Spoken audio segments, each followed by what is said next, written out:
सराव संच 6.4 मधला एक्झाम्पल नंबर 2 आयतालिक. ओके, आयतालिक काढणे.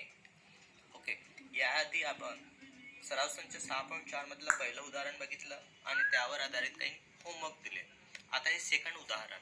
यामध्ये जर आपण पाहिलं काय दिलेलं आहे क्वेश्चन, खालील सारणीत ज्वारीचे एकरी उत्पन्न दिले आहे, त्यावरून आयतालेख काढा. एकरी उत्पन्न वर्ग हा आहे वर्ग, शेतकरी संख्या ही आहे वारंवारता.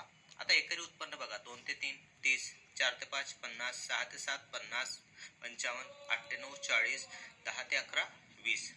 आता तुम्हाला काय फरक दिसत आहे इथे, तर वर्ग जे दिलेले आहे वर्ग, ओके, 2 ते 3 4 ते 5 हे सलग नाही, आणि सर्वात आधी हे आपल्याला वर्ग सलग करायचे आहे, हा फरक आहे. ठीक आहे, उदाहरण 1 आणि उदाहरण 2. उदाहरण पहिलं जे होतं ते सिंपल होतं, सलग वर्ग दिलेले होते, परंतु यामध्ये सलग वर्ग आपल्याला दिलेले नाही, ते करायचे आहे. हा एकच फरक आहे, बाकी सेम टू सेम आहे. आता बघा हे वर्ग, ओके, 2 ते 3. आता हे सलग वर्ग आणि वारंवारता जे आहे ते. आता इथे फरक बघा, 2 ते 3 नंतर 4 ते 5 आहे, तर कितीचा फरक आहे, 1चा. मग खालील वर्गसीमा, जे कमी वर्गसीमा आहे 2, त्यामध्ये 0.5 कमी करायचे आणि ते वरची वर्गसीमा जी आहे त्यामध्ये 0.5 ऍड करायचे. ओके, समजा हे 2 रुपये आणि हे 3 रुपये आहे, याच्यातून 50 पैसे कमी करायचे म्हणजे किती होईल, 1.5 रुपये, म्हणजेच किती 1.5. इथे ते 50 पैसे ऍड करायचे म्हणजेच किती होईल 3.5. त्याप्रमाणे करत चला. हे बघा, 4 आहे तर 3.5, 5 आहे तर 5.5, 6 आहे तर 5.5, 7 आहे तर 7.5, नेक्स्ट 7.5 ते 9.5, 9.5 ते 11.5.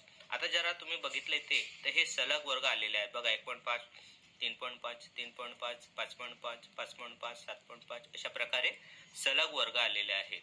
आता आपल्याला जे वर्ग आहे त्याची जरूरत नाही, त्याचं काम नाही, त्यामुळे मी त्याला काय केलं, कट केलेलं आहे. ओके, याचं काय आपल्याला काम नाही आहे.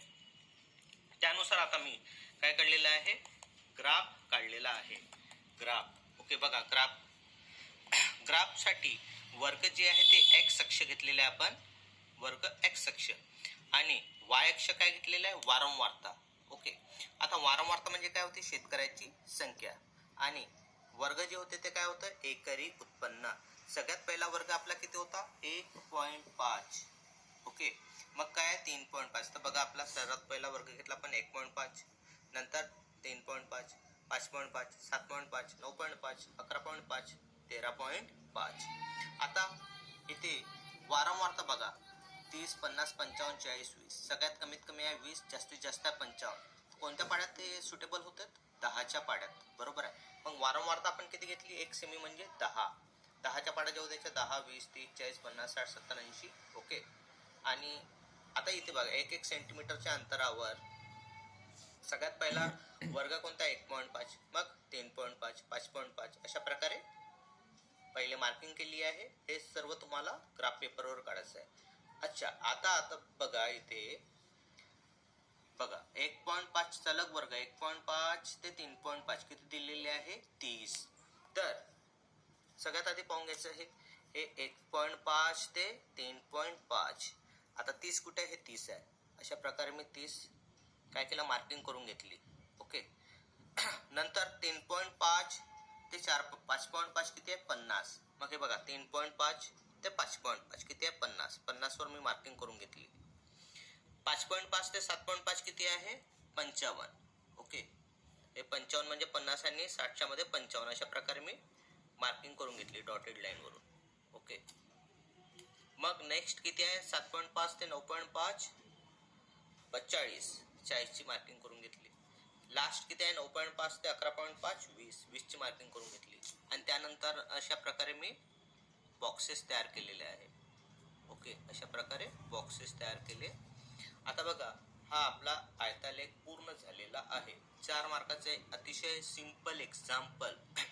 आता इथे एक गोष्ट लक्षात घ्या, 5.5 मग 3.5, 2चा फरक आहे. 3.5 नंतर 1.5, 2चा फरक आहे. 1.5 नंतर इथे काय राहिला पाहिजे होतं, इथे वेगळी संख्या राहिला पाहिजे होती जी मायनस मध्ये येणार, पण आहे किती, 0. त्यामुळे कुठेतरी फरक आलेला आहे, त्यामुळे आपण हे अक्ष संकोचित दाखवलेला आहे. ओके, अँड काही विद्यार्थी प्रमाण लिहत नाही, प्रमाण लिहिणे आवश्यक आहे. एक्स अक्षावर 1 सेमी बरोबर 2 क्विंटल घेतलेले आहे, वाय अक्षावर 1 सेमी बरोबर 10 शेतकरी घेतलेले आहे. प्रमाण पण दाखवणे आवश्यक आहे. तर अशा प्रकारे हे सलग वर्ग करून सोडवलेले एक्झाम्पल होतं. यावर आधारित एक एक्झाम्पल देत आहे. Solve example 1, page number 152. Same to same आहे. सलग वर्ग करायचे आहे तुम्हाला आणि आयतालिक काढायचं आहे. तर त्याच्यानंतर आपण नवीन टॉपिक घेणार आहोत, वारंवारता बहुभुज. नवीन टॉपिक, नवीन पेजवर स्टार्ट करायचं आहे. वारंवारता बहुभुज काढण्याच्या 2 पद्धती आहेत. एक आयतालेखाच्या मदतीने, दुसरा आयतालेख न वापरता. परंतु आपण जे काही वारंवारता बहुभुज आहे त्या आयतालेखाच्या मदतीनेच काढणार आहोत, कारण याद्वारे काढणे आपल्याला अतिशय सोपी जाते, कन्फ्युजन कमी होते. ओके, तर त्यानंतर बघा सराव 6.5. सराव 6.5 क्वेश्चन नंबर 1. एक आयतालेख एक बहुभुज, वारंवारता बहुभुज काढून दिलेला आहे आणि त्याचे निरीक्षण करून काही प्रश्नाची उत्तर लिहायची आहे.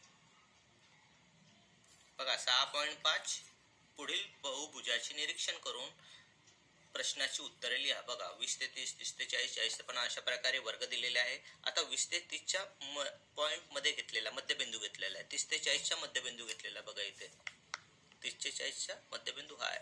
40 ते 50चा हा पॉइंट दिलेला आहे. अशा प्रकारे पॉइंट दोन सर्कल. 50 ते 60च्या हा पॉइंट आहे. 60 ते 70चा हा पॉइंट आहे. 60. ओके, तर अशा प्रकारे पॉइंट दोन मध्यबिंदू घेतलेला आहे. बघा आता प्रश्न आहे, जास्तीत जास्त विद्यार्थी कोणत्या वर्गात आहे? तर बघा सगळ्यात जास्त किती आहे? 60 आहे. 60 आहे. बघा अशा प्रकारे 60. याचा वर्ग कोणता आहे? 60 ते 70. मग इथे लिहायचं 60 ते 70 हा वर्गात सर्वात जास्त विद्यार्थी आहे. पूर्ण वाक्यात लिहायचं आहे. प्रश्न सेकंड, शून्य वारंवारता असणारे वर्ग लिहा. आता बघा हे शून्य आहे वारंवारता. ठीक आहे, जी रेषा एक्स अक्षावर जिथे टच होते तो शून्य वारंवारता आहे. बघा इथे झालेला आहे. याचा वर्ग आहे 20 ते 30. एक इकडे शून्य आहे लेफ्ट साईडला, दुसरा राईट साईडला शून्य आहे. त्याचा वर्ग आहे 90 ते 100. मग तो काय लिहायचं इथे? 20 ते 30 आणि 90 ते 100 या वर्गाची वारंवारता शून्य आहे. 50 विद्यार्थी संख्या असणाऱ्या वर्गाच्या वर्गमध्य किती? 50 बघा आधी कुठे आहे? 50 हे 50 आहे. आता याचा वर्ग कोणता आहे? 50 ते 60 हा वर्ग आहे. 50 ते 60 आणि वर्गमध्य 50 ते 60च्या वर्गमध्य 55. वर्गमध्य 55 आहे. चौथा क्वेश्चन, वर्गमध्य 85 असणाऱ्या वर्गाची खालची व वरची वर्गमर्यादा लिहा. 85 बघा आधी कुठे आहे? वर्गमर्यादा 85. 80 आणि 90च्या मध्ये 85. ओके, आता याची खालची 85चा वर्ग कोणता आहे? 80 ते 90. 85 80 ते 90च्या वर्गामध्ये आहे. खालची वर्गसीमा याची किती आहे? 80 व वरची वर्गसीमा किती आहे? 90. ओके, त्यानंतर पाचवा क्वेश्चन आहे, 80 ते 90 गुण मिळवणारे विद्यार्थी किती? 80 ते 90 बघा, 80 ते 90 हा बघा, 80 ते 90. आता हा याचा पॉइंट कुठे येत आहे? इथे येत आहे. बघा इथे अशा प्रकारे वाय अक्षाला 10 ते 15च्या मध्ये आहे. 10 ते 20च्या मध्ये म्हणजे किती आहे? 15. इथे लिहिलेलं आहे 15 विद्यार्थी. याचे आन्सर आहे 15 विद्यार्थी.